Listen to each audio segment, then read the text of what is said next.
Waspada, ada oknum yang berteriak memprovokasi masyarakat Papua untuk menolak program pembangunan termasuk otonomi khusus jilid 2. Namun dirinya dan organisasinya sama sekali tidak pernah melakukan apapun tindakan positif untuk membangun Papua.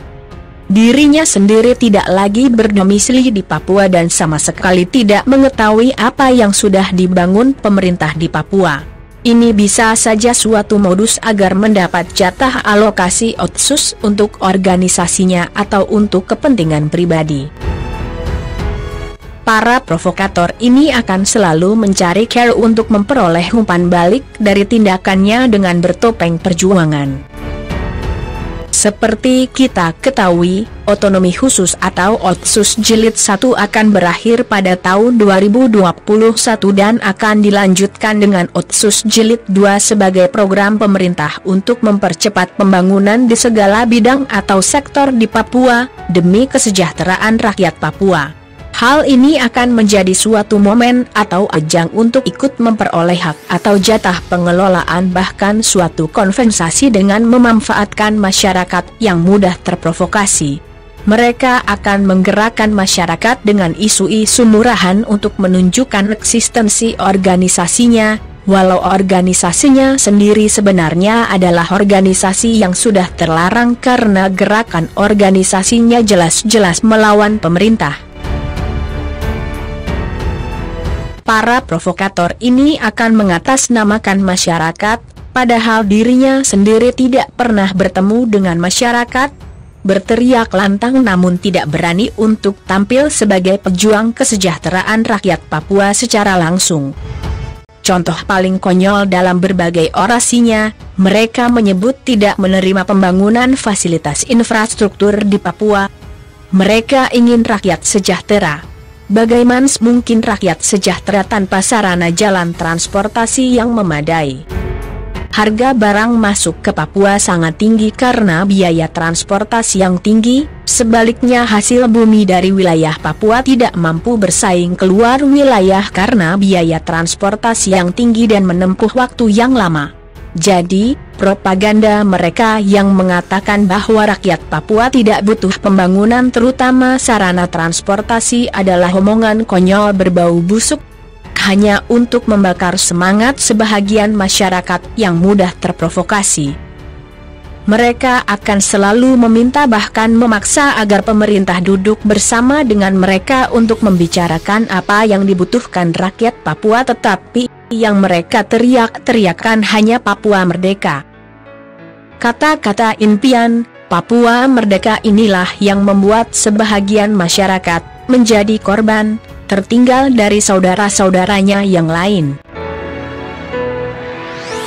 Memang, sesuai fakta, selama pelaksanaan Otsus tahap pertama saat ini, banyak program yang tidak berjalan semestinya. Pengalokasian dana yang kurang proporsional dan kurang pengawasan serta keterlambatan pelaksanaan.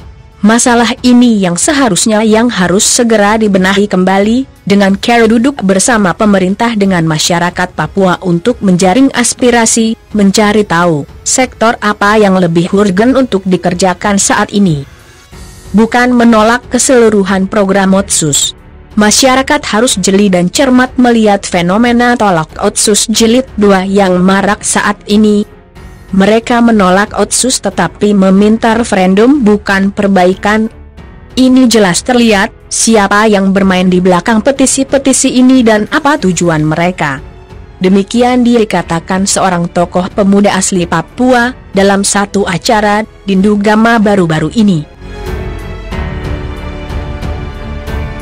Papua adalah masalah yang harus diselesaikan demi menyelamatkan rakyat Papua daripada penjajahan kolonialis dan kapitalis, dan juga bagaimana dengan menolong rakyat Papua, mendukung rakyat Papua untuk merdeka dan berdaulat adalah memperbaiki nama baik Indonesia di mata internasional dan juga memperbaiki nama baik Indonesia untuk menentukan masa depan Indonesia yang lebih demokratis. Bagaimana mungkin kita bisa percaya dengan ucapan Jeffrey Bomana, ketua kelompok kriminal separatis bersenjata, kelompok yang selalu melakukan kejahatan dan kekacauan di Papua selama ini.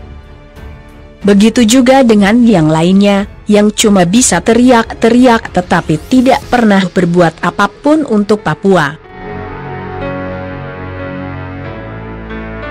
Kapolda Papua, Irjen Pol Paulus Waterpauw dalam menanggapi adanya petisi yang mengatasnamakan masyarakat Papua yang menolak perpanjangan otonomi khusus atau OTKHUS di Papua mengatakan, tidak setuju dengan adanya petisi yang melakukan kampanye tentang penolakan OTKHUS kedua dengan alasan bahwa OTKHUS pertama gagal. Waterpauw melanjutkan, jika OTKHUS gagal berarti kita semua gagal.